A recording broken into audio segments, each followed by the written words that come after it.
Captain Saurabh Kalia भारतीय थल सेना के एक अफसर थे जो कारगिल युद्ध के समय पाकिस्तानी सिक्योरिटी फोर्सेस द्वारा बंदी अवस्था में मार दिए गए। गश्त लगाते समय इनको व इनके 5 अन्य साथियों को जिंदा पकड़ लिया गया और उन्हें कैद में रखा गया, जहां इन्हें यातनाएं दी गईं और फिर मार दिया गया। पाकिस्तानी सेना द्वारा प्रताड़ना के समय इनके कानों को गर्म लोहे की रॉड से छेदा गया, आंखें फोड़ दी गईं और निजी अंग काट दिए गए। सौरभ कालिया का जन्म 29 जून 1976 को अमृतसर, भारत में हुआ था। इनकी माता का नाम विजया व पिता का नाम डॉ.एन.के कालिया है। अगस्त 1997 में संयुक्त रक्षा सेवा परीक्षा द्वारा सौरभ कालिया का चयन भारतीय सैन्य अकादमी में हुआ और 12 दिसंबर 1998 को वे भारतीय थल सेना में कमीशन अधिकारी के रूप में नियुक्त हुए। उनकी पहली तैनाती 4 जाट रेजिमेंट इन्फेंट्री के साथ कारगिल स्तर में हुई। 31 दिसंबर 1998 को जाट रेजिमेंटल सेंटर बरेली में प्रस्तुत होने के उपरांत वे जनवरी 1999 के मध्य में कारगिल पहुंचे। सौरभ की नौकरी को कुछ ही महीने हुए थे। वह कारगिल में अपने साथियों के साथ अपनी पोस्ट पर मुस्तैद थे। इसी बीच 15 मई 1999 को उन्हें एक इनपुट मिला। इसके तहत उन्हें जानकारी दी गई कि दुश्मन सेना के लोग भारतीय सीमाओं की ओर बढ़ रहे थे। यह इनपुट बहुत महत्वपूर्ण था। दुश्मन सेना के सैनिक किसी बड़ी घटना को अंजाम दे सकते थे। सौरभ ने इसको गंभीरता से लेते हुए अपनी तफ्तीश शुरू कर दी। वह अपने 5 अन्य सैनिकों अर्जुन राम, भंवरलाल बागारिया, भिकाराम, मूलराम और नरेश सिंह के साथ पेट्रोलिंग पर निकल गए। उन्हें इस बात की फिक्र नहीं थी कि दुश्मन कितनी संख्या में है। उन्हें तो बस अपने देश की चिंता सताई जा रही थी। दुश्मन तकरीबन 200 की संख्या में था। सौरभ ने स्थिति को समझते हुए तुरंत अपनी पोजीशन ले ली। दुश्मन सैनिकों के पास भारी मात्रा में हथियार थे। वह AK-47 ग्रेनेड जैसे विस्फोटक थे। इधर सौरभ और उनके साथियों के पास ज्यादा हथियार नहीं थे। इस लिहाज से वह दुश्मन की तुलना में बहुत कमजोर थे, पर उनका जज्बा दुश्मन के सारे हथियारों पर भारी था। दुश्मन बौखला चुका था, इसलिए उसने पीठ पर वार करने की योजना बनाई। इसमें वह सफल रहा। उसने चारों तरफ से सौरभ को उसकी टीम के साथ घेर लिया था। वह कभी दुश्मन के हाथ नहीं आते, लेकिन उनकी गोलियां और बारूद खत्म हो चुके थे। दुश्मन ने इसका फायदा उठाया और उन्हें बंदी बना लिया। दुश्मन सौरभ और उनके साथियों से भारतीय सेना की खुफिया जानकारी जानना चाहता था, इसलिए उसने लगभग 22 दिनों तक अपनी हिरासत में रखा। इस कारण दुश्मन ने यातनाओं का दौर शुरू कर दिया। सभी अंतर्राष्ट्रीय कानूनों की धज्जियां उड़ाते हुए सौरभ कालिया के कानों को गर्म लोहे की रॉड से छेदा गया। उनकी आंखें निकाल ली गई, हड्डियां तोड़ दी गईं। यहां तक कि उनके निजी अंग भी दुश्मन ने काट दिए थे। उसकी लाख कोशिशों के बावजूद कैप्टन सौरभ ने एक भी जानकारी नहीं दी। कैप्टन सौरभ कालिया और उनके साथियों के साथ जो बर्बरता की गई, वो साफ तौर पर जंग के नियमों की धज्जियां उड़ा रही थी। इस खबर ने अंतर्राष्ट्रीय स्तर पर भी हल्ला मचाया। भारतीय जवानों के शवों पर ये ऐसे घाव थे जिसने न केवल भारतीयों को बल्कि पूरी दुनिया को स्तब्ध कर दिया था। बावजूद इसके देश के लिए हर तरह का टॉर्चर झेलने वाले सौरभ कालिया को अब भी इंसाफ नहीं मिला है। मई 1999 की दोपहर जब सौरभ की मम्मी विजया कालिया को यह खबर मिली कि उनके बेटे का शव मिल गया है, तो वह ये सदमा बर्दाश्त नहीं कर पाई। जब कैप्टन कालिया का शव उनके घर पहुंचा तो सबसे पहले भाई वैभव ने देखा। वे बताते हैं कि उस समय हम उनकी बॉडी पहचान तक नहीं कर पा रहे थे। चेहरे पर कुछ बचा ही नहीं था, न आंखें न कान, सिर्फ आईब्रो बची थीं। उनकी आईब्रो मेरी आईब्रो जैसी थीं, इसी से हम उनके शव को पहचान पाए। पाकिस्तान की हरकतें कितनी घिनौनी हो सकती हैं, इसका देर सवेर खुलासा हो ही जाता है। चाहे फिर वह कारगिल युद्ध हो या फिर कश्मीर में भारतीय सैनिकों के सिर काटने की घटना। पड़ोसी देश धूर्तता का अंदाजा इसी बात से लगाया जा सकता है कि उसने कभी यह स्वीकार नहीं किया था कि कारगिल युद्ध के दौरान उसके सैनिक मौजूद थे। हालांकि बाद में उसने इसे भी स्वीकारा।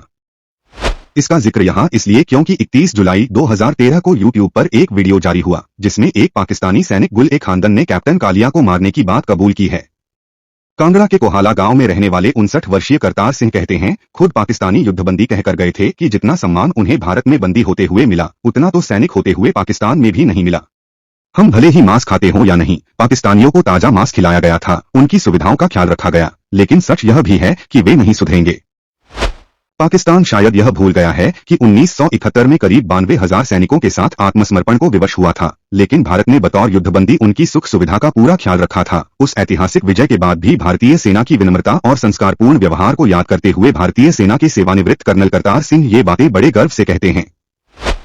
कर्नल करतार भारतीय सैनिकों के मानवतावादी दृष्टिकोण के बारे में बात करते हुए बताते हैं कि 1971 के युद्ध में पाकिस्तानी चौकियों पर कब्जा करने के बाद एक भारतीय सैनिक को दुश्मन के अस्त्र शस्त्रों के बीच कुछ हिलता दिखाई दिया। कुछ ही देर में अंदर से एक पाकिस्तानी कैप्टन हाथ जोड़े हुए दिखाई पड़ा। उसका कहना था कि उसकी शादी को 4 दिन ही हुए हैं। भारतीय सैनिक ने उसका हथियार रख लिया और उसे जाने दिया। इसके विपरीत कैप्टन सौरभ कालिया की टुकड़ी के साथ वे लोग इतनी बर्बरता और विभत्सता से पेश आए। यही चरित्र है पाकिस्तान का। कर्नल करतार के मुताबिक सीमा पर हमेशा जंग नहीं होती, दुश्मन से बातचीत भी होती है। लेकिन पाकिस्तानी इतने दगाबाज और धूर्त हैं कि कई बार बातचीत के लिए भारतीय सैनिक को बुलाया और गोली चला दी। पाकिस्तानी फौजी ने सौरभ कालिया के बारे में जो कहा है वह पाकिस्तान के झूठ को बेनकाब करता है। पाकिस्तान तो अक्सर अपने सैनिकों के शव को मुजाहिदों का काम बताया था। वहीं दूसरी ओर पाकिस्तानी सेना का एक वीडियो सामने आया जिसमें उसके सैनिक डींगे मारते दिखाई दिए हैं। पाक सेना की नारगन लाइट इन्फेंट्री के एक नायक ने यहां तक कहा कि कैप्टन कालिया और उनके 5 साथियों को हमने मारा था।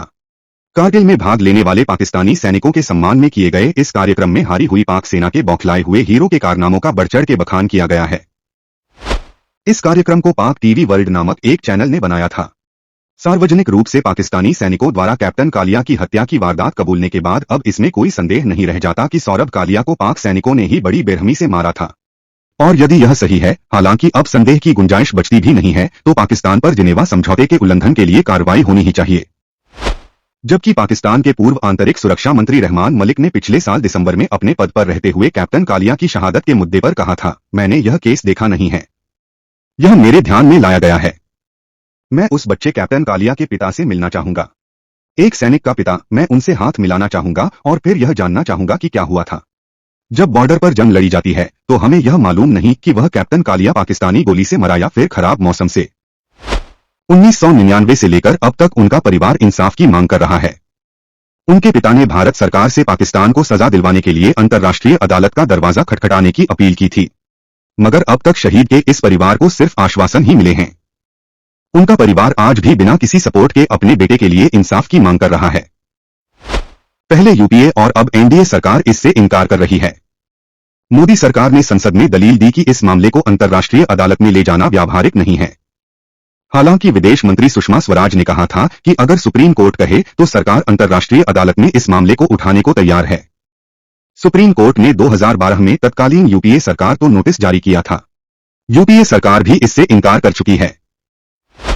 विदेश मंत्रालय की तरफ से जारी बयान में कहा गया कि चूंकि भारत और पाकिस्तान दोनों राष्ट्रमंडल के सदस्य हैं, इसलिए दोनों देश अंतर्राष्ट्रीय अदालत के जरिए विवादों का निपटारा नहीं कर सकते। शहीद कप्तान कालिया के मामले में सरकार का ये रुख 26 सितंबर 2013 को सुप्रीम कोर्ट के सामने रखा गया था। मौजूदा सरकार ने इस मामले पर पुनर्विचार किया है। शहीद के पिता एन.के. कालिया ने कहा कि जिस समय यह दुर्भाग्यपूर्ण दुर्घटना हुई तो उस समय की बीजेपी सरकार के प्रधानमंत्री और विदेश मंत्री व रक्षा मंत्री ने इतना भरोसा दिलाया था कि इस केस को हम पाकिस्तान व अंतर्राष्ट्रीय स्तर पर भी उठाएंगे। Doctor NK. कालिया कहते हैं कि जब तक सांसें चलती रहेंगी इस मुद्दे को उठाते रहेंगे। ये हमारी जितनी भी सेना है उसके मान सम्मान का प्रश्न है, पर सवाल यह है कि वह पिता जो इस जंग में अकेले लड़ रहा है, आखिर किससे लड़ रहा है? इस देश की न्यायपालिका से जो सरकार के सामने अपंग है, या फिर अपने देश की सरकार से जो अपने स्वार्थवश नपुंसक हो चुकी है, या हमसे जो इस सिस्टम से थक कर गूंगे और बहरे हो चुके हैं, या फिर खुद से कि आखिर अपने बेटे को सेना में क्यों भेज दिया। विडंबना का विषय है कि कैप्टन सौरभ कालिया की शहादत शायद देश भुला चुका है। यही वजह है कि अपने बेटे के लिए इंसाफ मांग रहे बुजुर्ग माता पिता दर दर भटक रहे हैं। ठोस प्रमाण के बावजूद सरकार आज तक शांत है और यह दुख की बात है कि भाजपा और कांग्रेस दोनों ने विपक्ष में रहते हुए इस मुद्दे को उठाया है, लेकिन सत्ता में रहने पर उनकी राजनीति व कार्यनीति में अंतर साफ नजर आता है। हैरानी की बात तो यह है कि सौरभ कालिया का नाम सीमा पर जान गंवाने वाले शहीदों की सूची में भी शामिल नहीं है। पालमपुर में कैप्टन सौरभ कालिया के नाम से वन विहार बनाया गया है, जहां पर देश विदेश से लोग पहुंचते हैं और इस वीर को नमन करते हैं।